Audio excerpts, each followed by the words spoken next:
మీరేం చెప్తారమ్మా ఈ రోజున ఇంతమందిని అరెస్ట్ చేసి ఇక్కడ బస్సుల్లో కూర్చోబెట్టి కనీసం మంచి నీళ్లు కూడా లేవని చెప్పి మీ తోటి వాళ్ళు చెప్తున్న పరిస్థితి, ఆశా వర్కర్లు చేసిన అన్యాయం ఏంటి ఈ రోజు మేము చేసిన అన్యాయం ఏమీ లేదండి. కానీ జగనన్న గారికి అన్యాయంలా కనిపిస్తుందండి. ఎందుకంటే మా సమస్యలు మేము అడుగుతాకు వచ్చామండి, దాని గురించి అన్యాయంగా అనిపిస్తుందండి.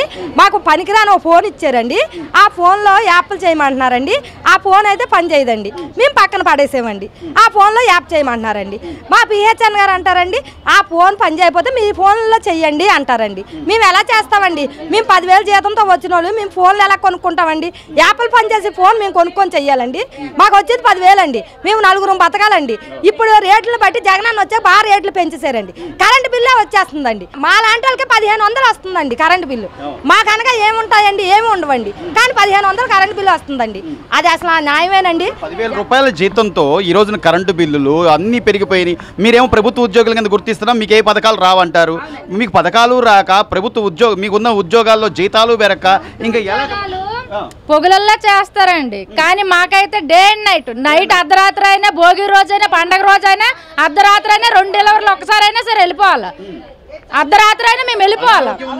అనారోగ్యం ఉన్న పడుకొని లేచి అలాగే వెళ్ళిపోవాలి. వాళ్ళ కష్టం అనగాను. ఆ రోజు కరోనా వచ్చి ప్రపంచం మొత్తం వెలువెల్లాడుతున్న నేపథ్యంలో మీ ఆశా వర్కర్లు కానీ లేకపోతే అంగన్వాడీ మహిళలు కానీ మీరు చేసిన సేవలు మరి అవేవి గుర్తు రావట్లేదండి. మేము చేసిన సేవలకి ఏం గుర్తురాదు. కానీ మేమైతే మాత్రం కష్టాల్లో ఉన్నా సరే అర్ధరాత్రి కష్టము అంటే మేము వెళ్ళిపోవాలి. వాళ్ళ వెనక వాళ్ళు ఏ రాత్రి అప్పుడు డెలివరీ అవ్వని, ఏ 2 రోజులకి డెలివరీ అవ్వని,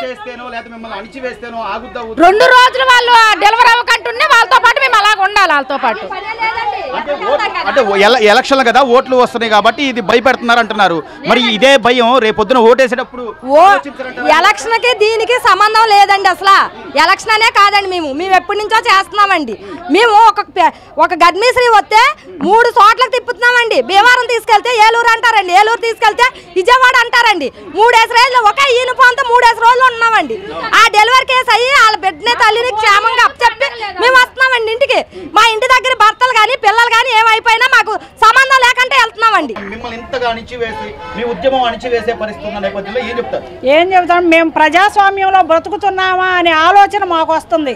ఒక నియంత పరిపాలన జరుగుతూ పోలీసుల్ని మా మీద ఉసిగొల్పుతున్నారు తప్ప ప్రజాస్వామ్యంలో పోరాడే హక్కు ప్రతి మనిషికి ఉంటది. వాళ్ళకి ఏ అయితే అవసరాలు ఉంటాయో వాళ్ళని పోరాడే హక్కు ప్రజాస్వామ్యం మనకు కల్పించింది. అలాంటి హక్కుని కాలరాసి ఎప్పుడూ లేని విధంగా ఇంతమంది పోలీసులు ఆశా వర్కర్ని ఇలా బంధించడం అనేది చాలా దారుణం. ఎక్కడెక్కడ నుంచో రాష్ట్ర వ్యాప్తంగా నలుమూలల నుంచి వచ్చిన మీకు కనీసం మంచినీళ్ళని కానీ లేదా భోజనం వస్తాయని కానీ ఏమీ లేదండి. సరే మమ్మల్ని ప్రశాంతంగా ధర్నా చేసుకొని మా సమస్య లేదో మేము చెప్పి మేము వెళ్ళిపోతాం కదా. ఇంతమంది పోలీసులు ఇళ్ళు ఇవన్నీ అవసరమా? మీ చెల్లెళ్ళు మా చెల్లెళ్ళు అంటున్నాడే గాని నోట్లో నుంచి వస్తుంది కానీ మనసులో నుంచి చెల్లెళ్ళ మీద ప్రేమ అనేది జగన్ గారికి లేదండి. వచ్చిందండి, గ్యారంటీగా వచ్చింది.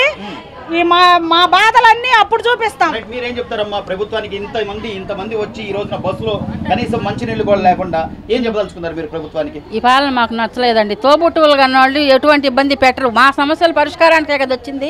వాళ్ళని ఏమైనా ఒత్తిడి చేస్తానికి వచ్చామా? 10,000 రూపాయలు ఏమొస్తుందండి మాకు? చర్చించాడు అక్కడి నుంచి తిని తిరగ ఉన్నోళ్ళు ఉంటాం, లేనోళ్ళు ఉంటాం, అందరం వచ్చాం కదా సమస్య పరిష్కారానికి. లేకుండా ఇక్కడ అరెస్ట్ చేసి కూర్చోబెట్టారు. మరి అందరూ అంటే గుండెల మీద చేసుకొని చెప్పారండి. అది ఉత్త పెదవుల మీద వస్తే ఎట్ట సరిపోయింది? ఇప్పుడు ఇంతమంది ఉసురు అనేది ఊరకనే పోదు. ఆయన మాట్లాడితే నేను మీ బిడ్డని అన్నాడు. ఎవరు చేయరండి ఇట్లా. మరి ఇప్పుడు మేము ఇక్కడ ఉన్నాం, దేనికి అరెస్ట్ చేశారని అనుకుంటారు ఇంటి దగ్గర. మరి మా పరిస్థితి ఏంది? ఇప్పుడు నేనే ఉన్నాను, సపోజ్ ఎవరైనా సరే పేషెంట్లు లేకుండా లేరు. కేవలం ఈ ఉద్యోగం వల్లే మాకు రోగాలు కూడా వచ్చినాయి. ఆ కరోనా టైంలో మరి ఆశాల అప్పుడు దేవతలు ఇప్పుడు దయ్యాలు అయిపోయి అరెస్ట్ చేశారనమాట. వాళ్ళ పనికి తగ్గ వేతనం ఇవ్వండి అని చెప్పి ఆల్రెడీ దానిలో ఒక తీర్పు వచ్చిన నేపథ్యం. దాన్ని కూడా సుప్రీంకోర్టు తీర్పును కూడా ఖాతరు చేయరా? ఏం ఖాతరు చేసేది ఆయన? అది ఆయన కల్లా కావాల్సిన సేవ అది చేస్తున్నాడండి. ఆయన నియంత ఔరంగజేబు గనక పిచ్చి పాలన ఎట చేసా పిచ్చి తొగ్లకు పాలన ఇప్పుడు ఈయన చేస్తున్నాడు. చరిత్ర చదువుకున్న ప్రతి ఒక్కరికి అర్థమయ్యేది అంటే ఇది పిచ్చి తొగ్లకు పరిపాలన. పోలీసులను పెట్టో వాళ్ళు కూడా ప్రజాసేవ కోసమేనమ్మా. వాళ్ళు కూడా పబ్లిక్ సర్వెంట్లే. వాళ్ళని పెట్టి అణిచివేస్తే రేపొద్దున ఇంకా అంటే ఎంతసేపు కేసులో లేకపోతే అణిచివేసే ధోరణే ఉంటే ఇదంతా ఉద్యమాల రూపంలో రాదా? వచ్చిద్ది, గ్యారంటీగా వచ్చిద్ది. ఈ ఉద్యమం ఎంతటితోటి అణచివేతకి గురవ్వము. మా యూనియన్ల ద్వారా మేము పోరాటానికి మేము ఎక్కువ ప్రయత్నం చేస్తామండి.